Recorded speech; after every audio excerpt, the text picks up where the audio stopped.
3 মাস 4 মাস 5 মাস 6 মাস আন্দোলন করছি, এখনো তো রেজাল্ট পাইলাম না। রেজাল্ট পাইলেই আমরা কিছু তো আসাদ সাহেব বলে গেছেন, সাসপেন্ড করে সাসপেন্ড উইথড্র, পোস্টিং অর্ডার করে পোস্টিং অর্ডার উইথড্র। আমাদের চেয়ারম্যান মই দিয়ে উপরে উঠে ঘোষণা করেন, এর থেকে আর কিছু আছে?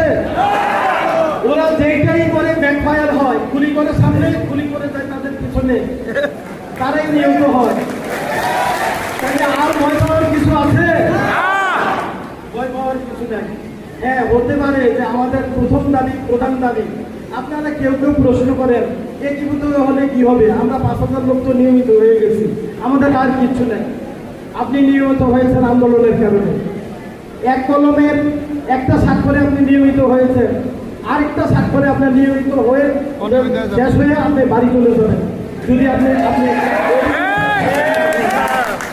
আপনার চাকরির নিশ্চয়তা, অভিন্ন সার্ভিস কোড বা চাকরি একীভূত করা, আপনার পদোন্নতি, অভিন্ন সার্ভিস কোড বা একীভূত হওয়া, আপনার ডিগনিটি, অভিন্ন সার্ভিস কোড বা একীভূত হওয়া, আপনার মর্যাদা, আপনার প্রমোশন, আপনার বেঁচে থাকা, আপনি সব কিছুই এটার মধ্যে। আমি আর অভিন্ন সার্ভিস কোড নিয়ে আর কথা বলতে চাই না। আমি আলোচনা শেষ করে দিতে চাই, আমাদের যে স্বপ্ন রাজন দেখেছে, রাজন আমাদের নেতা, সে আমার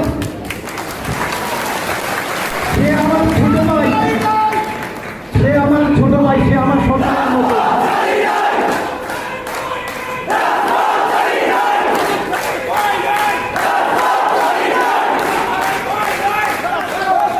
আমি বলতে চাই, রাজন আমার ছোট ভাই, রাজন আমার সন্তানের মতো, প্রায় তার বয়সী, কিন্তু নেতৃত্ব সেদিকে দাঁড়িয়ে সেই আমার নেতা, আমার নেতা। আমার কথা হচ্ছে, নেতৃত্ব দিয়ে আপনি সামনে আসেন, আপনাকে গ্রহণ করব, পেছন থেকে সমালোচনা নয়। আজকে স্বপ্ন দেখছে রাজন, স্বপ্ন হবে আমরা যদি তার সাথে না থাকি। আমি স্বপ্ন দেখি, আমার সাথে আপনারা কেউ নাই, হবে? একা একা স্বপ্ন দেখলে স্বপ্নই শুধু হয়, সবাই মিলে স্বপ্ন দেখলে স্বপ্ন সত্যি হয়। আমরা সবাই মিলে স্বপ্ন দেখবো? তাহলে আমি আপনাদের কয়েকটা প্রশ্ন করি, আপনারা কি লড়াই আছেন, সংগ্রামে আছেন, কিরকম ভাবে আছেন? যদি সামনে এসে পুলিশ দাঁড়ায় আছেন, সামনে থেকে সামরিক বাহিনী দাঁড়ায় আছেন, সামরিক বাহিনী আমাকে নিয়ে, আমাদের মতো অনেক জিএমদের নিয়ে, অনেক নেতৃত্ব যাদের আছে তাদেরকে নিয়ে ফ্ল্যাট দিয়েছে। প্রথমে ফ্ল্যাট দিয়েছে, ভয় দেখিয়েছে, শেষে বললেন যে ভাই ভয় দেখানোর জন্য আসছি, এখন তো আপনাদের কথা শুনে আমি কনভিন্স হয়ে গেছি, আপনাদের কথা তুলে ধরবো। আমরা বলেছি স্যার কয়জনকে মারবেন? 45,000 লাশ হওয়ার জন্য প্রস্তুত। আপনারা কি লাশ হওয়ার জন্য প্রস্তুত? শুনেন, একা একা বাঁচতে চাইলে, বিচ্ছিন্ন হয়ে বাঁচতে চাইলে কেউ বাঁচতে পারে না। সবাই মিলে মরতে রাজি হলে একজনও মরে না। এই জিনিসগুলো কিন্তু বুঝতে হবে। আমি আগে আপনারা কেন্দ্রীয় কমিটি যে কর্মসূচি দেবে, যদি আঞ্চলিক সমাবেশ দেয়, আরে আজকে তো আমরা আসতেই বলি না, বলছি 25 জন করে বা 20 জন করে লোক আসুক, এত লোক হয়ে গেছে, আমরা নাকি কতিপয় দুষ্কৃতকারী। আর আমরা যদি আঞ্চলিক সমাবেশ করি বা বিভাগীয় সমাবেশ করি, হাজার হাজার লোকের ফল, এবং এই আন্দোলন শুধু আমাদের না, আমাদের পরিবারের, আমাদের সন্তানদের করতে হবে, আমাদের আত্মীয় স্বজনকে যুক্ত করতে হবে, আমাদের বক্তব্যগুলো সুশীল সমাজের কাছে তুলে ধরতে হবে, যার যেখানে পরিচয় আছে, উচ্চ পর্যায়ে পরিচয় আছে, তাদের কাছে করতে হবে, আমাদের প্রাক্তনদের কাছে বলতে হবে, তাদেরকে মাঠে নামাতে হবে।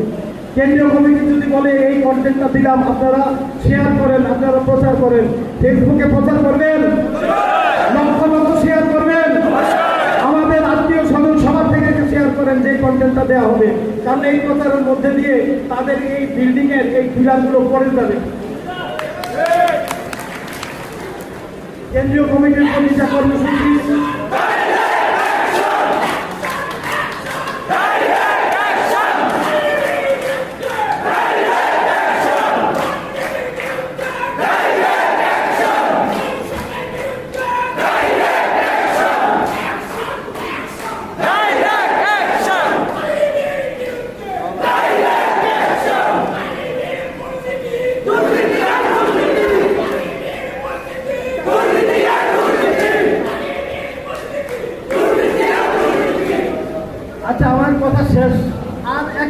মধ্যে শেষ করবো।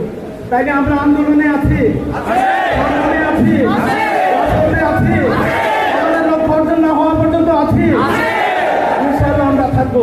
আমরা কি স্বপ্ন দেখছি? আমরা দিন বদলের স্বপ্ন দেখছি। আমরা আর দাস হয়ে থাকতে চাই না। ওই ব্রাহ্মণদেরকে আমাদের কাতারে আনবো, আমরা যদি ক্ষত্রিয় বৈশ্য শূদ্র হয়ে থাকি। সেই প্রেক্ষিতে আমি বলতে চাই, এই কথা বলে সবাইকে শুভেচ্ছা জানিয়ে আমার বক্তব্য শেষ করতে চাই।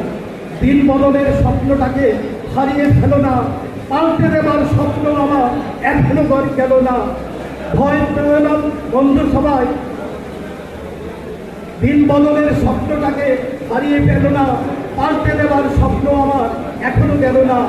আর ছেড়ে না বন্ধু, পরম কণ্ঠস্বর জোরে তোমার আমার দেখা হবে অন্য কোনো ভোরে, অন্য কোনো ভোরে। ধন্যবাদ।